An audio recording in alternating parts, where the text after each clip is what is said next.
우리 사랑하는 천은교회 성도 여러분, 여러분은 뭐가 제일 두렵습니까? 돈이 없는 게 제일 두려우신가요? 아니면 외로운 거, 또는 자녀가 실패하거나 잘못되는 거, 또 무언가로 인해서 비난받는 거, 인정받지 못하는 거, 나 혼자 아둥바둥 하는데 아무 결과도 나오지 않는 거. 아마 이런 다양한 두려움이 각자에게 다양하게 있을 것입니다. 그런데 그 모든 두려움의 근원에는 뭐가 있을까요? 그 모든 두려움의 근원의 그 기초에는요, 내가 이 상황이나 문제 또는 누군가를 통제할 수 없다라는 불안감이 그 근원에 있는 것이죠. 그래서 팀 켈러 목사님이 그렇게 말씀하셨어요. 현대인의 우상, 현대인들의 우상은 두 가지인데, 첫 번째는 통제, 두 번째는 안정. 그렇게 말씀하셨어요. 우리도 그런 것 같아요. 우리도 안정과 통제가 우리의 우상일 때가 참 많죠. 우리도 여기서 벗어나지 못해서 두려워하고 고통스러워할 때가 많죠. 저도 그렇습니다. 저도 요즘 고민이 많은 시기인데요, 생각해보면 제가 안정을 추구하는 스타일이어서 제 통제에서 벗어난, 이 통제되지 않는 상황을 제가 굉장히 불안해하는 것 같더라고요.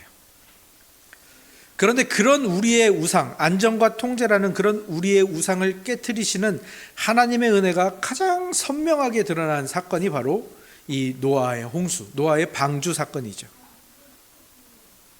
그렇지 않습니까? 방주에 들어가기 전에도 노아는 아마 두려웠을 거예요. 그죠? 하지만 방주 안에 들어가서도 노아는 계속 두려워요. 왜 두렵죠? 네, 지난 시간에도 말씀드렸죠. 이 방주에는 뭐가 없다고요? 돛도 없고 닷도 없고 키도 없습니다. 물에 떠있기 위한 상자일 뿐이지 그런 동력이나 또는 제어를 할 수 있거나 방향 전환을 할 수 있는 것이 노아에게 아무것도 주어져 있지 않습니다. 그러니까 방주 안에 들어있는 노아에게 가장 두려운 게 뭐겠습니까? 그 방주를 만들라고 하신 하나님께 잊혀지는 게 가장 두렵겠죠. 그러니 이 홍수난 물 위에 떠있는 방주 속에 있는 노아는 하나님의 도우심이 없이는 안전할 수가 없잖아요. 그러니까 노아는 노심초사하는 거죠. 하나님이 자기를 잊으셨을까 봐, 방주를 잊으셨을까 봐 늘 두려울 수밖에 없는 거죠. 물이 차오르면 물살에 휩쓸리면 어떡하지? 하나님이 돕지 못해서. 물이 빠지면 어디 부딪히면 어떡하지? 하나님이 깜빡하셔서. 이런 두려움이 계속해서 찾아오는 겁니다. 한순간이라도 하나님이 이 방주를 잊으시거나 노아를 잊으시면 끝장인 거죠. 우리의 인생과 신앙도 마찬가지 아닙니까? 우리가 지금 살고 있는 이 시대를 보면 경기가 어려운데 도대체 그 끝을 모르겠습니다. 사회는, 경쟁은 계속해서 치열해져서 자꾸 밀려나는 것 같고, 그 가운데서 신앙인으로 산다라는 것은 정말 말 그대로 노아, 돛이 없는, 또 키도 없는 이 통제 불가능한 방주에 탄 것만 같죠. 잘 돼도 불안하고 잘 안 되면 더 불안하고, 이게 우리가 살아가는 현실이고 또 우리의 연약함이기도 하지요. 마치 방주에 타서 때로 막 손을 내밀어서 물을 져서 보기도 하고, 이렇게 하면 방향이 바뀌려나? 또는 방주 안에서 벽을 밀어가지고 이렇게 밀면 바뀔까? 그게 우리의 모습이겠죠. 그러나 우리의 그 두렵고 불안한 마음과는 달리 하나님께서는 단 한순간도 우리를 잊으시거나 놓으신 적이 없다라는 사실을 여러분들 기억하시기 바랍니다. 그것이 담긴 단어가 바로 오늘 본문에 나오는 1절에 나오는 기억하사라는 단어입니다. 그런데 우리의 연약함으로 말미암아 우리에게는 이 기억하사라는 단어가 굉장히 불안하게 들려요. 왜? 기억하사라고 하니까 마치 하나님이 잠깐 잊고 있다가 방주, 노아 이렇게 기억하는 것 같은 그 느낌이 우리말의 느낌이고, 우리의 연약함으로 인한 이 기억하사에 대한 그 분위기거든요. 우리가 그렇잖아요. 저도 요즘 뭘 말하다 보면은 자꾸 단어가 생각이 안 날 때가 있거든요. 그리고 자꾸 뭘 해야 되는데 깜빡깜빡 잊어서, 제가 오늘도 그 우리 찬열이 유아세례 증서를 까먹고 있다가 이번에 발급해 줬거든요. 자꾸 우리가 깜빡깜빡한단 말이죠. 그러니까 이 기억하사라는 말도 자꾸 우리에게 그렇게 들리는 거예요. 하나님이 잠깐 잊고 있다가 갑자기 뭐가 생각나가지고 노아 방주하는 것처럼 들리는 거죠. 과거를 회상하는 것처럼. 근데 그 말이 아닙니다. 이 고대 시대의 이 기억이라는 말은요, 의미가 좀 달라요. 특히 히브리어에서 이 기억한다라는 말은요, 관계적인 겁니다. 그리고 그 관계는 반드시 인격적인 행동이 따르는 거예요. 그러니까 이걸 조금 더 쉽게 설명하자면, 고대에 어떤 나라와 나라가 동맹을 맺었습니다. 부족과 부족이 동맹을 맺었어요. 그거를 기억이라는 말을 씁니다. 왜 기억이라고 하냐면은 이 동맹이라는 건 뭡니까? 그 나라에서 동맹을 그냥 잊고 살아가는 게 아닙니다. 동맹을 맺었으면 인격적인 행동이 따르는 거예요. 그 행동이 뭡니까? 서로를 예의주시하는 겁니다. 서로를 늘 살피는 거예요. 그러다가 이 부족에게 다른 부족이 쳐들어와서 어려움이 생기면, 이 나라에 다른 나라가 쳐들어와서 어려움이 생기면 그걸 예의주시하다가 바로 지원군을 보내서 도와주는 거. 이게 고대에 말하는 기억하다라는 뜻입니다. 그러니까 하나님이 노아를 기억하사라는 것은 노아가 어디 있는지, 방주가 어디 있는지 잠깐 모르다가 노아 방주하신 게 아니라 뭡니까? 하나님이 노아와 방주를 계속해서 예의주시하시다가 이때구나 하면서 노아에게 반드시 필요한 행동을 제때에 하신다라는 그 말이 들어있는 것이 기억하사라는 단어의 뜻입니다. 그러니까 우리가 이 부분에 집중하는 것이 굉장히 유익합니다. 왜? 우리 인생에도 계속해서 이 홍수와 같은 정말 고난이 찾아올 수가 있고요, 방주에 탄 것과 같은 통제되지 않는 그 인생을 살아갈 때가 많은데, 그때 우리는 자꾸 그것을 느끼죠. 하나님이 왜 침묵하고 계시지? 하나님이 나를 잊으신 건가? 하나님이 나에게 얼굴을 돌리신 건 아닌가? 라는 생각이 들 때가 참 많지 않습니까? 그러나 오늘 우리는 분명히 기억해야 됩니다. 하나님이 노아를 기억하셨듯이 하나님께서는 우리를 기억하십니다. 우리를 항상 예의주시하시며 우리에게 가장 필요한 그때에, 가장 적당하고 가장 선한 그때에 우리에게 필요한 행동을 하시는 분이라는 거 여러분들이 반드시 기억하시기 바랍니다. 하나님이 노아를 기억하셨다라는 것은 노아와 언약을 맺으신 것이 반드시 노아를 구원하시겠다는 사역으로 이어지는데, 그것이 발동되었고 한 번도 멈춘 적이 없다라는 뜻입니다. 출애굽기에 보면 하나님이 그 이스라엘 백성들의 고통 소리를 들으시고 아브라함과 이삭과 야곱에게 세운 그의 언약을 기억하사라고 되어 있는데, 이것도 마찬가지입니다. 그들이 어디 있는지 잠깐 까먹고 있다가 그들이 막 부르짖으니까 그제서 이스라엘 백성 내가 잠깐 잊고 있었네 하면서 모세를 보내신 게 아니라 예의주시하시다가 그들에게 늘 집중하시다가 가장 알맞은 때에 언약을 실행하셨다라는 것을 기억하십시오. 그러므로 동일하게 하나님이 여러분을 기억하신다라는 것은 여러분에게 구원과 사랑의 손길을 늘 펼치고 계시고 가장 알맞은 때, 가장 선한 때에 그것을 가장 알맞게, 딱 맞게 실행하고 계신다는 것을 기억하시기 바랍니다. 그러니 여러분, 두려움을 두려워하지 마시고요, 여러분에게 찾아오는 불안을 두려워하지 마시기 바랍니다. 하나님의 사랑이 여러분의 고난과 여러분이 맞닥뜨린 그 홍수를 뚫고 들어오십니다. 그런데 문제는 뭘까요? 문제는 뭡니까? 그렇게 한 단계 우리가 두려움을 이겨내면요, 그 다음에는 이제 두려움이 싹 사라지는 게 아니라 또 다시 찾아온다는 거죠. 두려움은 그렇지 않습니까? 노아도 물이 빠지기 시작해요. 지금 밖에 물이 빠지기 시작합니다. 방주가 아라랏산에 걸렸어요. 그런데 노아의 생각대로, 우리 사람의 생각대로 물이 빠지는 게 아닙니다. 세면대나 욕조에서 그 개수구 뚜껑을 열면 그냥 물이 쫙 빠지듯이 그렇게 막 물이 쫙 빠지는 게 아니라 하나님이 어떻게 하십니까? 바람을 불게 하세요. 바람을 불어서 그 물을 말리신다는 것은 얼마나 오래 걸리는 일입니까? 노아는 어떻게 했습니까? 그 방주 안에서 너무 불안했어가지고 얼른 내리고 싶을 텐데, 빨리 땅을 밟고 싶을 텐데, 하나님은 너무 느긋하신 것만 같은 거죠. 조바심이 나는 겁니다. 이러다가 땅을 못 밟는 거 아니야? 영원히 방주에서 못 내리는 거 아니야? 그런 두려움이 계속해서 찾아오는 겁니다. 그런데 하나님이 왜 이렇게 하십니까? 왜 바람을 불어서 이 땅을 말리시는 겁니까? 물을 말리고? 하나님이 축복을 주고 계시는 겁니다. 이 방주 밖에 홍수 상황이 뭐라고 했습니까? 역창조라고 했잖아요. 창조를 되돌리는 거잖아요. 그 궁창 위의 물과 궁창 아래 물이 하나로 합쳐지면서 다시 예전에 창조 전의 모습으로 되돌아가는 모습이라고 했잖아요. 근데 이제 이 물이 빠지는 이 모습은 하나님이 다시 재창조를 하시는 거예요. 창조를 다시 하는 겁니다. 여기서 이 바람이 분다라는 이 바람이라는 단어는요, 그 창세기 1장에서 하나님의 영이 수면 위에 운행하시더라라는 그 하나님의 영이라는 단어와 똑같습니다.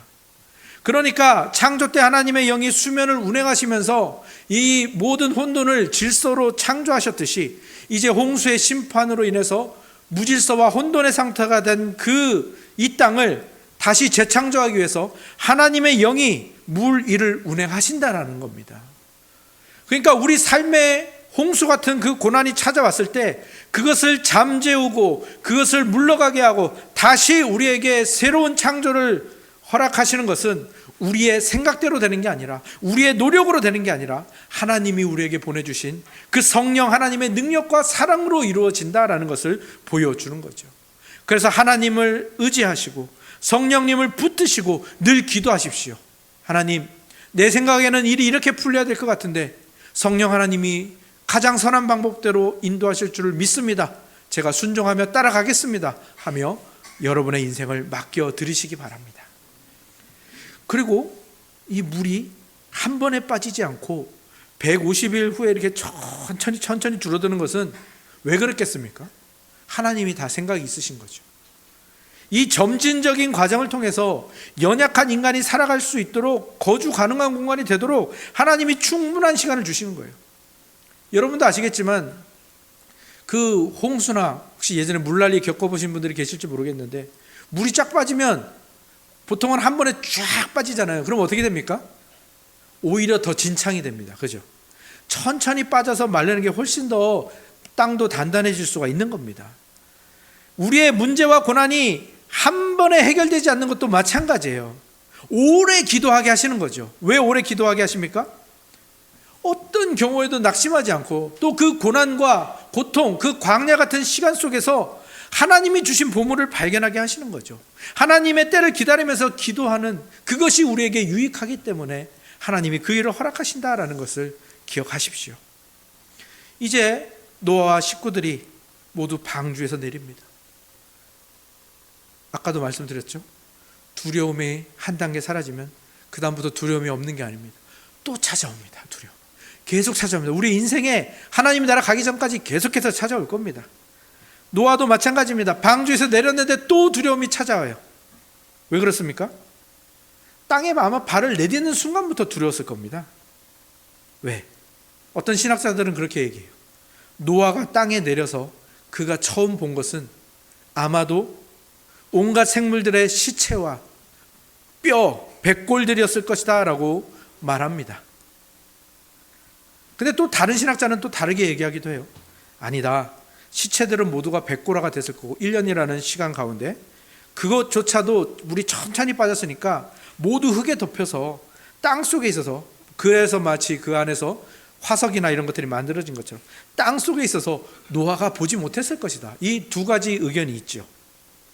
그리고 어떤 신학자들은 그것과는 다르게 또 하나님께서 물을 천천히 빠지게 하신 이유 중에 하나가 노아가 그런 시체나 백골들을 보지 못하도록 하나님이 배려하신 것이다 라고 말하기도 합니다. 그런데 사실 여러분 어떻습니까? 공동묘지를 가면 공동묘지 제가 그 고양시에 있을 때 용미리가 가까웠는데 용미리 공동묘지에 가면 은근히 두렵지 않습니까? 거기에 시체가 보이는 것도 아니고 백골이 보이는 것도 아닌데 은근히 뭔가 음습하고 무서운 기분이 들지 않습니까? 노아도 그렇습니다. 노아가 땅에서 내렸을 때 지금 그곳에 시체와 백골이 보이든지 아니면 그 속에 묻혀 있든지 상관이 없죠. 왜? 그것은 거대한 무덤이잖아요. 온 지구가 거대한 무덤이라는 사실에는 변함이 없는 겁니다. 그리고 어쩌면 우리가 공동묘지에 가서 두려움을 느끼는 이유가 뭡니까? 눈에 보이는 것보다 보이지 않는 게 훨씬 더 두렵거든요. 아까도 말씀드렸죠. 그 홍수 난 후의 현장을 보면 진짜 처참합니다. 말이 안 나오죠. 이 홍수가 있고 물이 쫙 빠졌는데 거기에 모든 집기와 모든 이 생활용품들이 그 흙탕물, 진흙에 쫙 쌓여 있는 모습을 보면 굉장히 처참하죠. 그리고 그런 재난 현장이 아니더라도 사람의 손길이 닿지 않아 있는 곳에 가면 우리는 두려움을 느껴요. 그렇지 않습니까? 예전에 중국 단기 선교를 갔을 때, 선교지 방문했을 때 이노아 선교사님의 인도로 구체구라는 곳에 갔습니다. 그곳은 진짜 사람의 손길이 오랫동안 닿지 않은 곳이었어요. 비경들이죠. 아주 멋있습니다. 물이요 엄청 파랗고요. 사람이 얼마나 그곳에 있지 않았는지 물속에 그 나무들이 쓰러진 게 그대로 다 물속에 있어요. 그래서 파란 물속에 정말 이 나무가 쓰러진 것들이 다 그 파란 것들이 덮여서 막 딱 거기 있는데 처음에는 되게 멋있거든요. 근데 보면 볼수록 뭔가 사람의 손길이 닿지 않았다라는 그 사실 때문에 굉장히 막 등골이 쭈뼛해지는 기분을 느낍니다. 군대에 있을 때도 이런 걸 많이 느꼈는데요. 제가 GOP에 있다 보니까 뭐 나무를 채취한다거나 뭐 만들기 위해서 어디로 들어가다 보면은 이제 땅바닥이 움푹 꺼지는 곳을 만납니다. 거기는 진짜 몇 년 동안 사람이 안 갔다라는 것을 말해주는 거거든요. 근데 그런 데 가면요 진짜 등골이 서늘합니다. 등산하다가 아마 그런 경험을 해보신 분도 계실 텐데, 정말 어디를 갔는데 사람의 흔적이 느껴지지 않는 곳에 가면은 정말 서늘합니다. 정말. 그런데 이 노아가 내린 곳은 어땠습니까? 사람은 물론이고 동물의 흔적조차 없는 거죠. 1년 동안. 그러니까 얼마나 적막하겠습니까? 얼마나 고요하겠습니까? 그리고 모든 것이 멈춰 있는 듯한, 그리고 그 아래는 사람과 동물들이 얼마나 많이 묻혀 있겠습니까? 그러니까 노아의 식구들은 그 광경에 완전히 압도되는 거죠. 그리고 거기서 막 몰려오는 알 수 없는 외로움과 두려움과 등골이 서늘함을 느끼는 겁니다. 인간과 인간이 한 모든 것이 쓸려나가고 거기에 1년 동안 인간과 동물의 어떤 흔적조차 없는 그 황량함과 허무함이 깊이 사무치는 거죠. 이것이 노아가 땅에 내려서 맞닥뜨린 두려움인 것입니다. 그것뿐입니까? 빗방울이 뚝뚝 떨어지면 노아에게는 어떤 일이 일어나겠습니까? PTSD라고 그러죠. 이 외상성 스트레스 장애라고 하는데, 그러니까 우리나라 속담으로 하면 자라보고 놀란 가슴 소뚜껑 보고 놀란다. 이 홍수를 겪고 나니까 빗방울만 떨어지면 어떻게 되겠습니까? 깜짝깜짝 놀라는 거예요. 또 홍수가 나면 어떡하지? 우리 다 쓸려나가는 거 아니야? 하나님이 화나셨나? 하나님이 또 심판하시는 건 아닌가? 이 두려움이 계속 찾아오는 게 노아가 살아가야 할 현실인 거죠. 그리고 우리가 살아가야 하는 현실인 겁니다. 방주에 내렸어도, 땅을 밟았어도 여전히 통제가 되지 않는 불안한 삶, 그것이 노아와 우리가 살고 있는 삶입니다. 그런데 여러분 21절을 한번 유심히 보시기 바랍니다. 21절입니다. 하나님이 노아의 제사를 받으시고 마음에 다짐하는 다짐이 나오죠. 내가 다시는 사람으로 말미암아 땅을 저주하지 않겠다. 그 이유가 무엇입니까? 왜 하나님이 다시 사람으로 말미암아 땅을 저주하지 않겠다고 하십니까? 사람들이 홍수로 정신을 차렸기 때문입니까? 이제는 착해지고 이제는 죄를 안 짓는 상태가 되었기 때문입니까? 아니죠. 놀라운 말씀을 하죠. 이는 사람의 마음이 계획하는 바가 어려서부터 악함이라 라고 말씀하십니다. 이건 충격적인 말씀이죠. 홍수가 세상을 다 쓸어버렸습니다. 근데 뭔 쓸어버리지 못했죠? 인간의 죄성은 쓸어버리지 못했습니다. 방주에서 내린 노아는 뭐 의인이고 이제 죄를 안 짓습니까? 아니요. 여러분 아시겠지만 나중에 술 먹고 실수하잖아요. 방주에서 내린 노아는 여전히 연약하고 곧 실수할 죄인이에요. 우리도 마찬가지입니다. 은혜를 체험하고 예배를 드리고 정말 풍성해져서 돌아가는데 또다시 우리는 불안하고 또다시 내 뜻대로 내 삶을 통제하려 드는, 여전히 계획하는 바가 악한 존재들이라는 거죠. 그럼에도 불구하고 왜 하나님이 다시는 멸하지 않겠다라고 또 계절이 쉬지 않고 돌아갈 것이라는 이 안정을 우리에게 약속하시는 겁니까? 노아가 드린 제사의 그 향기 때문입니다. 하나님께서는 그 태워지는 짐승의 냄새, 그 살코기의 냄새 때문에 그렇게 하시는 게 아니죠. 뭐 때문에 그렇게 하시는 겁니까? 그 제사가 뭘 가리키고 있죠? 장차 오실 예수 그리스도의 희생, 그 십자가의 향기를 하나님이 맡으시고 더 이상 이제 그 악한 것을 내가 심판하지 않겠다라고 약속을 하시는 겁니다. 그렇습니다. 우리의 인생이 안전한 이유는 무엇입니까? 우리가 더 이상 두려워하지 않아도 되는 이유는 무엇입니까? 우리가 운전대를 잘 잡아서가 아닙니다. 홍수의 심판을 겪고 또 고난을 통과하고 두려움을 통과해서 이제는 다시는 두려워하지 않아도 되는 존재가 돼서, 거룩한 존재가 돼서 그런 것이 아닙니다. 죄를 짓지 않아서도 아닙니다.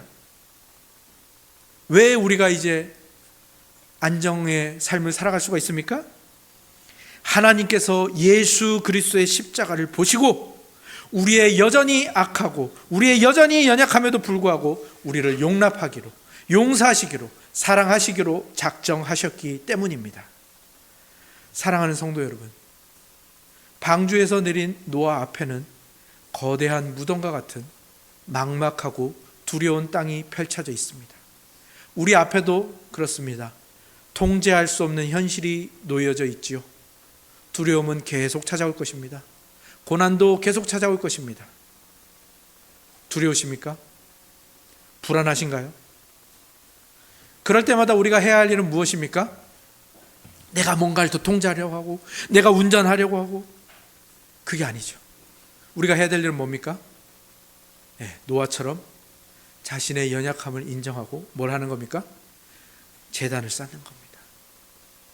오늘날 우리가 쌓아야 될 제단은 무엇이죠? 예수 그리스도를 주인 삼고 예수 그리스도를 의지하는 겁니다. 그리고 예수 그리스도께 제단을 쌓으며 기도를 이렇게 하는 거죠. 주님, 저는 여전히 두렵습니다. 주님, 저는 여전히 내 삶을 내가 지고 흔들고 싶습니다. 그러나 주님, 내 실력이 아니라 나를 위해 향기로운 제물이 되신 예수님의 공로 때문에 내가 안전하다는 것을 믿습니다. 확신합니다. 라고 고백하며 주님께 항복하고 여러분의 주인 자리를 내어드리는 겁니다. 그게 바로 그리스도께 나오는 겁니다. 여러분, 그리스도께로 오십시오. 그분에게 여러분의 인생의 운전대를 넘겨드리십시오. 그거는 자포자기가 아닙니다. 가장 안전한 그분의 품에 안기는 거예요. 가장 모범 운전수, 가장 안전한 운전수에게 여러분의 인생을 맡겨드리는 겁니다. 여러분의 방주 되시고 여러분의 영원한 제단 되신 예수 그리스도께서 이 홍수와 같은 두려움이 계속해서 찾아오는 이 어려운 세상 속에서도 여러분들을 가장 안전한 길로 인도하실 것입니다. 이 은혜를 붙드시는 우리 모두의 한 주간이 되기를 주님의 이름으로 축원합니다. 아멘.